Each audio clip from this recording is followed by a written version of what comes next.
Hi friends, welcome to my kitchen. இன்னைக்கு Malabar special உன்னக்காய recipe தான் பார்க்க போறோம். அதுக்கு நான் இங்க நேந்திரப்பழம் எடுத்துக்கிறேங்க. நேந்திரப்பழம் ரொம்ப பழுக்க கூடாது. பிரஸ் பண்ணா அமுங்க கூடாது பாருங்க. இந்த மாதிரி கல்லாட்ட இருக்கணும். அந்த மாதிரி பழம் செலக்ட் பண்ணிக்கங்க. தோல் ஸ்கின் வந்து yellow கலர் ஆயிடும். ஆனா உள்ள வந்து பழுத்து இருக்காது. பாருங்க பார்த்தாலே தெரியும் உங்களுக்கு. இது நான் 3 பழம் எடுத்துக்கிறேன். இது வந்து தோல் எடுத்துடலாம்.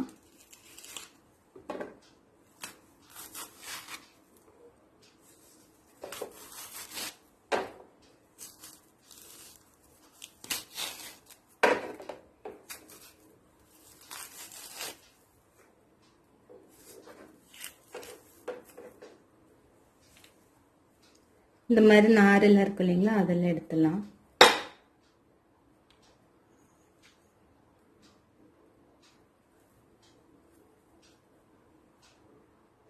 இப்பெல்லாம் தோல் எடுத்தாச்சு. இது வந்து அந்த நடுவில் இருக்கிற பிளாக் கலர் வேண்டாம்.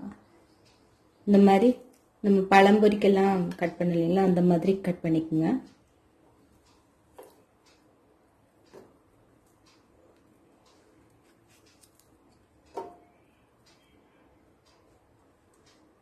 இது வந்து நம்ம வந்து ஒரு 5 நிமிஷம் ஸ்டீம் பண்ணி மாவாட்ட பிசைஞ்சு தான் பண்ண போகிறோம்.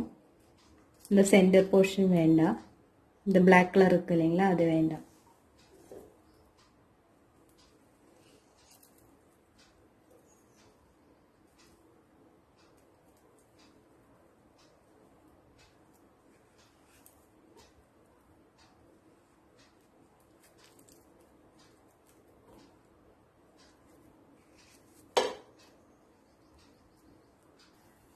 இப்போ இந்த மாதிரி எல்லாம் ரெடி பண்ணி வச்சாச்சுங்க. இது ஸ்டீம் பண்ணிடலாம். இப்போ ஸ்டீமரில் தண்ணி பாயில் பண்ண வச்சுட்டேங்க. பாயில் ஆயிட்டு இருக்கு. இது மேலே இந்த பழத்தை வச்சிடலாம். 5 நிமிஷம் போதுங்க. நல்லா ஸ்டீம் ஆனாலே போதும். வெந்துச்சுன்னா சூடோட உடைக்க வேண்டியதுதான்.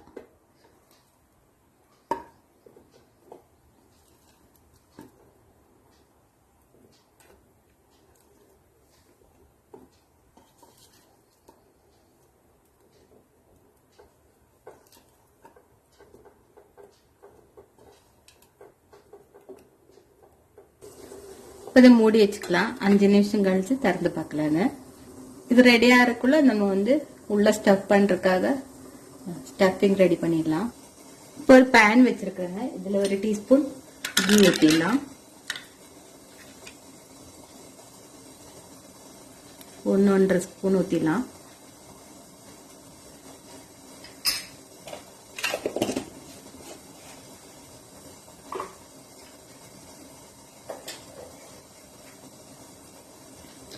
கீ சூடாயிடுச்சு. கொஞ்சம் கேஷ்யூஸ்,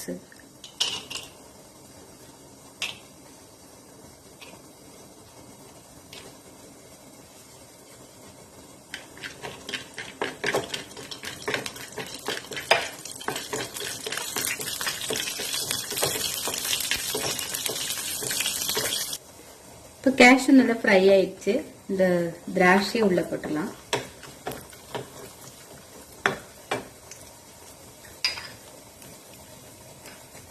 இது கூட 1 கப்பு தேங்காய் துருவல் ஆட் பண்ணிக்கலாம்.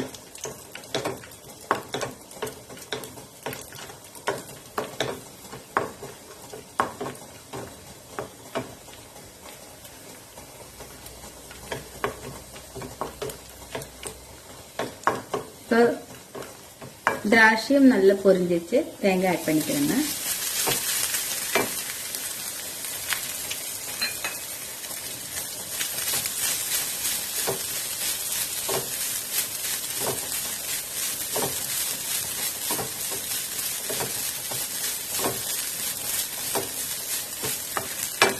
இது கூட 1/2 கப்பு சுகர் ஆட் பண்ணிக்கிறேங்க. வெள்ளை சர்க்கரை தான் இதில் ஆட் பண்ணும். வெள்ளத்தை போட்டுறாதீங்க. ஒரு சிலரெல்லாம் வந்து இது ஒரு ஆக்சுவலாக இது ஒரு முஸ்லீம் டிஷ் தான். அவங்க பண்ணுறது தான், நோம்புக்கெல்லாம் பண்ணுறது தான். அவங்க வந்து எக்கு வந்து ஸ்க்ரம்பிள் பண்ணி போடுவாங்க இது கூட.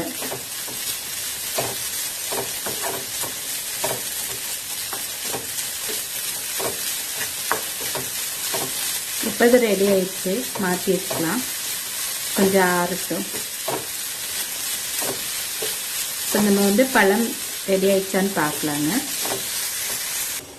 இப்போ பழம் ரெடி ஆயிடுச்சான்னு ஓப்பன் பண்ணி பார்க்கலாங்க. 5 நிமிஷம் ஆயிடுச்சு பாருங்க, நல்லா வெந்திருக்கு. இந்த சூட்டோட வந்து நம்ம பிசையணுங்க. இதை எடுத்துடலாம். இப்போ இதில் கொஞ்சம் ஏலக்காய் ஆட் பண்ணிக்கலாம், 1/4 டீஸ்பூன் அளவுக்கு.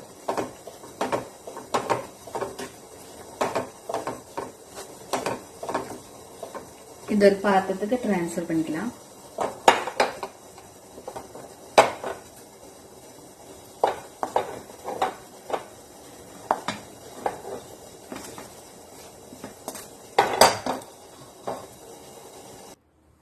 இது இப்போ சூடாக இருக்கும்போதே இந்த மாதிரி ஏதாச்சும் உடைக்கிற மாதிரி இருந்தால் கல்லில் வச்சு நல்லா உடைச்சிருங்க.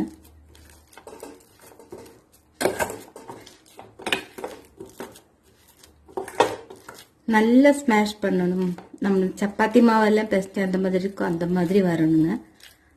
உடைச்ச பிறகு கையால் நல்லா பிசையணுங்க.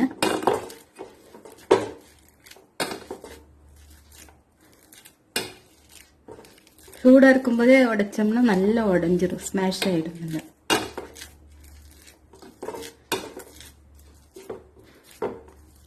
பழுத்த பழமாக இருந்தால் இந்த மாதிரி கொல கொலன்னு ஆகிடும், பார்த்து எடுத்துக்குங்க.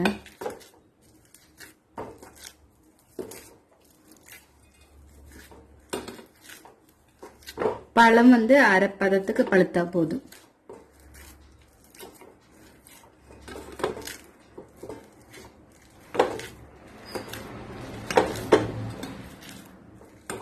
பாருங்க, எல்லாம் ஸ்மாஷ் பண்ணியாச்சு. எவ்வளோ சீக்கிரம் ஆயிடுச்சு பாருங்க. இது நம்ம வந்து கையில் நல்லா பிசைஞ்சிடலாம். சூடாக இருக்கும்போதே பிசைஞ்சிடுங்க, பொறுக்கிற அளவுக்கு சூடாக இருக்கும்போது.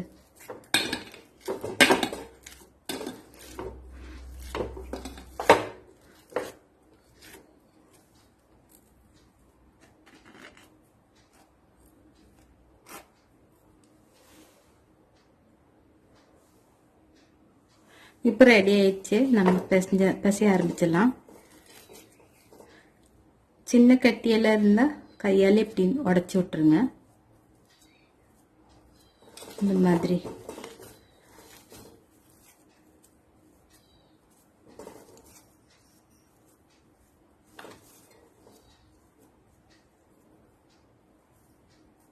கட்டியே இருக்கக்கூடாதுங்க.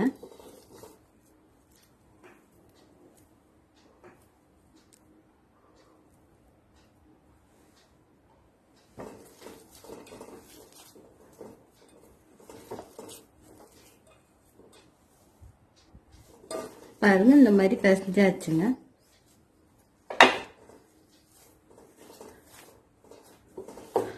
உருட்டுனா இந்த மாதிரி நம்ம சப்பாத்திக்கெல்லாம் பிசைஞ்சு எப்படி இருக்கும் அந்த மாதிரி வரணும்.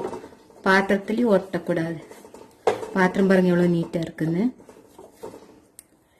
எங்கேயாச்சும் இந்த மாதிரி கெட்டியெல்லாம் கையில் பட்டுச்சுன்னு அப்போவே உடச்சி விட்டுருங்க.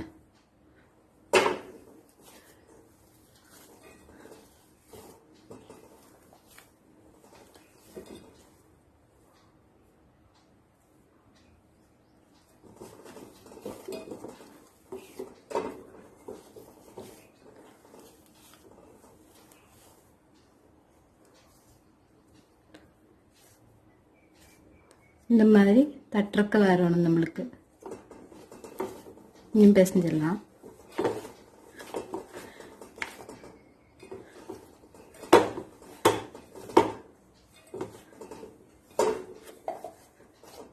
இப்போ நல்லா பிசைஞ்சாச்சுங்க. கெட்டியே இல்லாத அளவுக்கு பிசைஞ்சாச்சு. இப்போ இதை ரவுண்டு பண்ணிட்டு ஸ்டப் பண்ணுறது எப்படின்னு காமிக்கிறேங்க.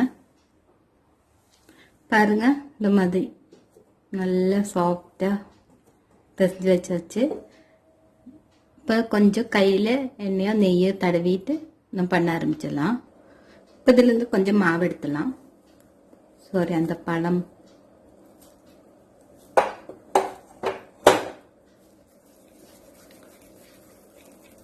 நல்லா உருட்டிடுங்க. அப்போ தான் நல்ல ஷேப் வரும்.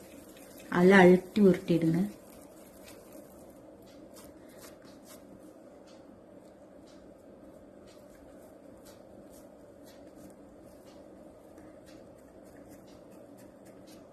இந்த மாதிரி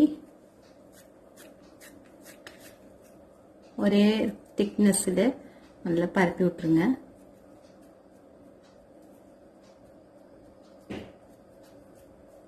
இப்போ இதுக்குள்ள கொஞ்சம் குழிவாட்டு பண்ணிடுங்க. ஸ்டஃபிங் போட்டுடலாம்.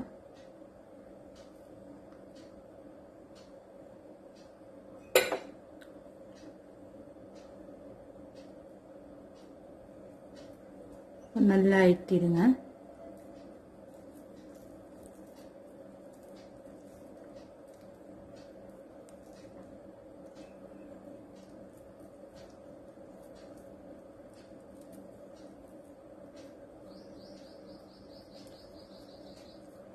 எண்ணெயில் போட்டால் பிரிஞ்சு வராத அளவுக்கு நல்லா சீல் பண்ணிடுங்க. இந்த மாதிரி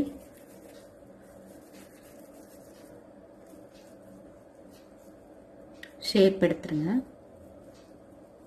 ஃபர்ஸ்ட் டைம் பண்ணும்போது வராது. நல்லா கையால் நல்லா ப்ரெஸ் பண்ணி விட்டு பிரிஞ்சு வராத அளவுக்கு நல்லா சீல் பண்ணி விட்டுருங்க.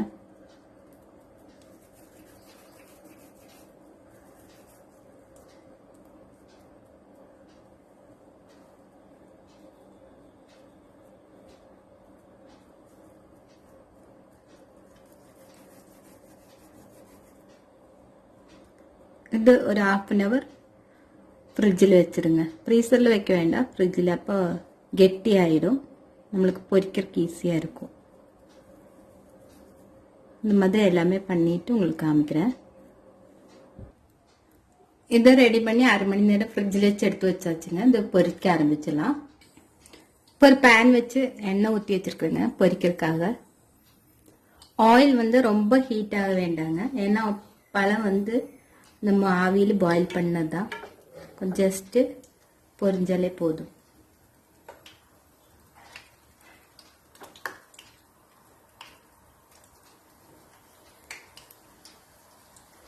கோல்டன் ப்ரௌன் வந்தது எடுத்துடலாம்.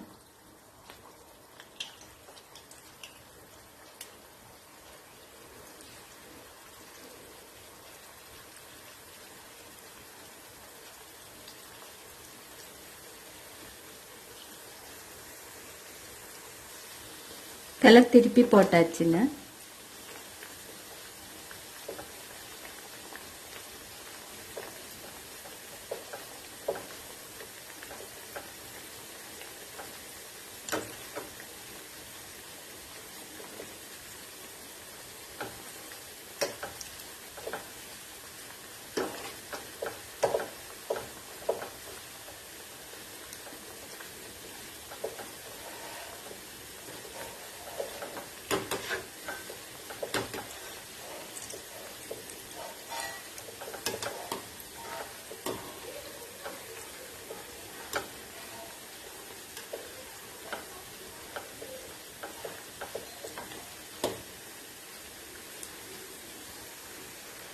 பாருங்க, கோல்டன் ப்ரௌன் ஆயிடுச்சு, எடுத்துடலாம்.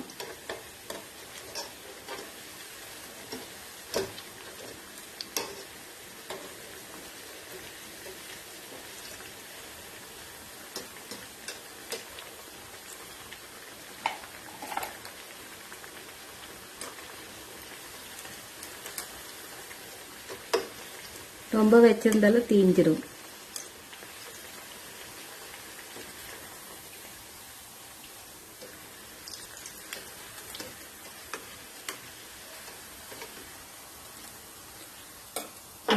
சூப்பரா வந்திருக்கு.